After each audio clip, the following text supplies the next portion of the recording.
લાઈવમાં આપનું સ્વાગત છે। વડોદરા શહેરના માંડવી સ્થિત કલ્યાણરાયજી મંદિર ખાતે રાસ પંચાધ્યાયી કથાનું દિવ્ય આયોજન કરાયું।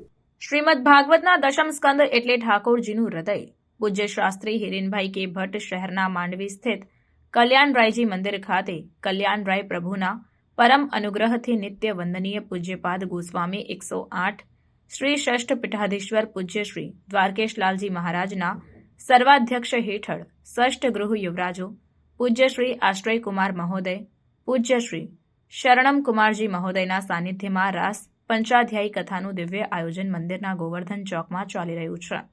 વ્યાસપીઠ પરથી પૂજ્ય શાસ્ત્રી હિરેનભાઈ ભટ્ટ તેમના સંગીત કલાકાર વૃંદ પ્રભુ કૃષ્ણ લીલાઓનું અને ગોપીઓ સાથેની રાસલીલાઓ સંગીતમય શૈલીમાં વર્ણન કરીને દશમ સ્કંદ એ પ્રભુનું હૃદય છે, તેમાં પણ રાસ એ આ હૃદયના પંચ પ્રાણ છે।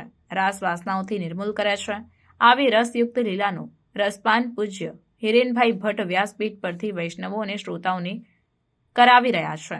સંગીત કલાવૃંદ દ્વારા પણ સુમધુર ભક્તિમય ગીતો અને વ્રજની લીલાઓના ગાન દ્વારા આકર્ષણ ઊભું કરી રહ્યા છે। પ્રભુ શ્રીકૃષ્ણ રમાડે રાસ ગોપીઓ ઘેલી બની એમ મહિલાઓ ગરબે ઘૂમીને વ્રજની યાદ છતી કરી ભક્તિમાં લીન જોવા મળી। શહેરના ચારે દિશામાંથી વૈષ્ણવો રાસ પંચાધ્યાયી કથા અમૃતનો રસપાન કરી ભાવ વિભોર બની રહ્યા છે।